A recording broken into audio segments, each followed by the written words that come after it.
Daļa ekonomistu uzskata, ka viens no galvenajiem faktoriem valsts ekonomiskajā izaugsmē ir tās lielāko pilsētu attīstība. Jāatzīst, tas varētu būt skaidrojums Lietuvas veiksmes stāstam, jo tāpat kā Lietuva ir galvenā ekonomika Baltijas valstīs, tā arī Viļņa ir kļuvusi par numuru 1 ekonomiku starp Baltijas valstu galvaspilsētām. Kā tas viņiem ir izdevies? Kur meklējams Viļņas labklājības zelta atslēdziņas? Dodamies to noskaidrot uz pašu procesa epicentru – Viļņas centrālo biznesa rajonu. Aplūkojot datus par Baltijas galvaspilsētu reģionu iekšzemes koproduktu, aina atklājas gandrīz identiska valstu konkurencei. Par Baltijā lielāko pilsētas ekonomiku gan absolūtajā, gan uz vienu iedzīvotāju rēķinātajā izteiksmē pēdējos gados ir kļuvusi Viļņa, kurai cieši seko Tallina, trešo vietu ar diezgan lielu atstarpi ieņemot Rīgai. Rīgas atpalicība 2021. gadā bijusi ap 19% no Viļņas un gandrīz 30% no Tallinas. Rīga tikai knapi pārspēja krietni mazāko Tartu apriņķi, un arī Kauņas apriņķa rādītāji neatpalika pārāk tālu. Latvijā biežākais publiski izskanējušais arguments par labu nevērīgajai attieksmei pret galvaspilsētas attīstību kopumā bijis tas, ka ūdensgalvai Rīgai jau tā esot nesamierīgi liels īpatsvars valsts kopējā ekonomikā. Citiem vārdiem, Rīga, salīdzinoši uz Latvijas fona, ir tik bagāta, ka par tās attīstību īpaši nav jāuztraucas. Taču Lietuvā Viļņas reģions ģenerē vēl krietni lielāku lauvas tiesu no valsts kopējās ekonomikas, ja ieliekam to kontekstā ar iedzīvotāju skaita proporciju. Proti, Viļņas apriņķis 2022. gadā ar tikai 30% valsts iedzīvotāju saražojas 53% no kopējā Lietuvas IKP. Latvijā un Igaunijā šīs proporcijas ir mazākas. Tallinas jeb Hārjo apriņķa īpatsvars Igaunijas kopējā ekonomikā aizpērn sasniedz 61% ar 45% iedzīvotāju, bet Rīgas plānošanas reģiona īpatsvars Latvijas ekonomikā 2021. gadā 64% ar 45,5% iedzīvotāju. Nav korekti Rīgu salīdzināt ar pārējām Latvijas pašvaldībām. Jāatceras, ka Rīga konkurē nevis ar citām Latvijas pilsētām, bet gan ar citu valstu galvaspilsētām. Un tajās gan ienākumu līmenis, gan dzīves kvalitāte ir krietni augstāka, bet ekonomiskā izaugsme ātrāka. Ja Rīga turpinās atpalikt, tad kā gan Latvija varēs sasniegt to IKP uz iedzīvotāju, kāds ir Igaunijā un Lietuvā? Tā žurnālā Bilance retoriski vaicā Latvijas bankas ekonomists Oļegs Krasnopjorovs. Interesanti, ka 90. gados Viļņā nepavisam neesot bijušas lielākās algas valstī, bet bezdarba līmenis vēl 2000. gadā bijis augstāks nekā Lietuvā vidēji. Taču Lietuvā bijusi politiskā griba attīstīt galvaspilsētu, kas rezultējusies mērķiecīgā valsts izvēlē, tā skaitā aktīvi ieguldot Eiropas Savienības fondu līdzekļus. Lai gan arī Lietuvā pastāv pašvaldību izlīdzināšanas fonds, kurā Viļņa iemaksā savu tiesu, tomēr Lietuvā pašvaldībām esot mazāk funkcija nekā Latvijā.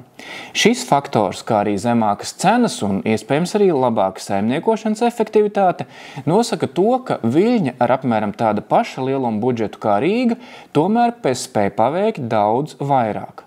Pēdējos apmēram 10 gados Lietuvas galvaspilsēta ir veikusi vērienīgu pilsētvides renovāciju, atjaunojot un pārbūvējot parkus un ielas, ierīkojot veloceliņus.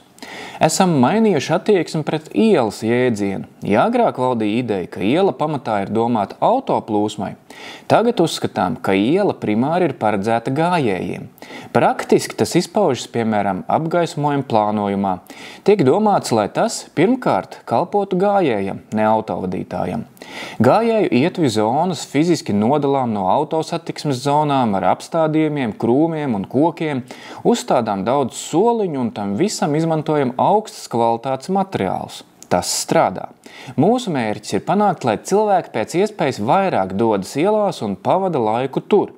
Sarunā ar Bilanci atklāja Viļņas vicemērs Andrijus Grigonis.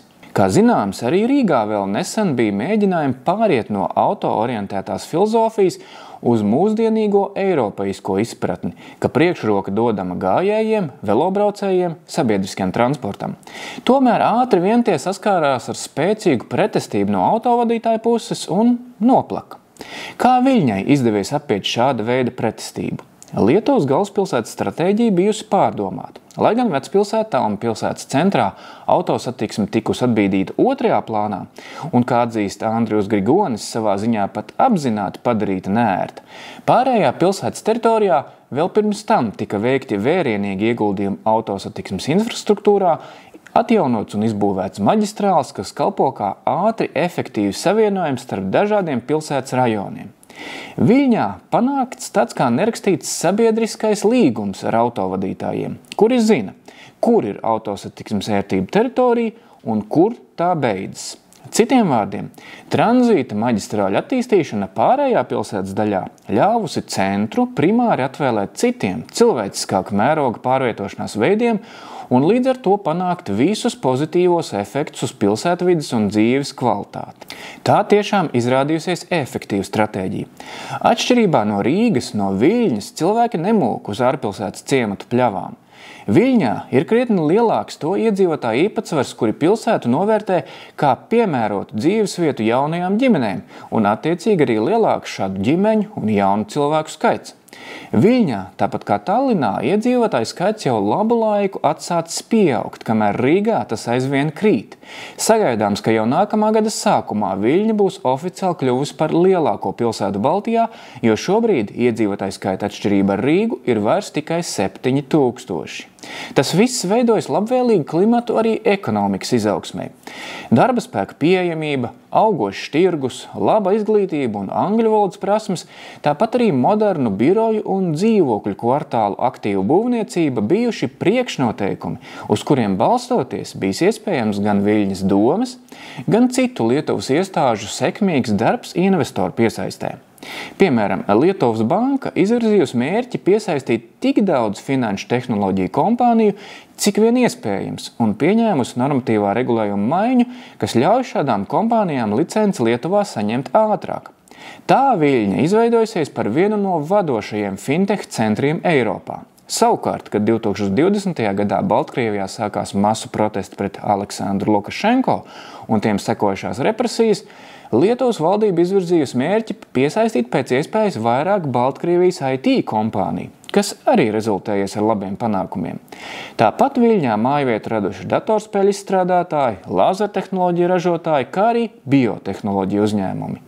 Kopš Oļega Krasnopjorova apjomīgā pētījuma par Baltijas galvaspilsētām aizritējuši pāris gadi. Jautāja pētījuma autoram, vai šajos gados vērojams kādas pozitīvas izmaiņas, vai Rīga beidzot sākusi iet pareizajā virzienā. Kā pilsētu ietekmē lielie Rail Baltica būvniecības darbi un vai jaunais domas sasaukums maina pilsētas pārvaldību? Latvijas bankas ekonomists atbild šādi. Kaut kāds progress, protams, ir, taču to nevar uzskatīt par fundamentālu. Katrā ziņā jebkura rīdzinieku socioloģiskā aptauja, gan tās, ko veido SKDS par Rīgas domas darbu, gan jaunākais Eiropas komisijas pētījums par dzīves kvalitāti pilsētās, apliecina, ka būtisku izmaiņu Rīgas iedzīvotāju vērtējumā pagaidām nav. Pozitīvi, ka pilsētas vadība turpina izrādīt interesi par šiem pētījumiem, tātad temats tiek uztverts kā svarīgs. Tas ir pirmais solis – apzināties, ka slikti dzīvojam nevis kādu ārēju faktoru un citu vainas dēļ, piemēram, ģeopolitiskais apdraudējums Viļņai ir vēl lielāks, jo tā atrodas pavisam tuvu Baltkrievijas robežai, bet gan pašu neizdarību dēļ. Tāpēc arī runāju par Viļņu kā piemēru. Ja viņi to varēja paveikt, tas nozīmē, ka arī mēs to spējam.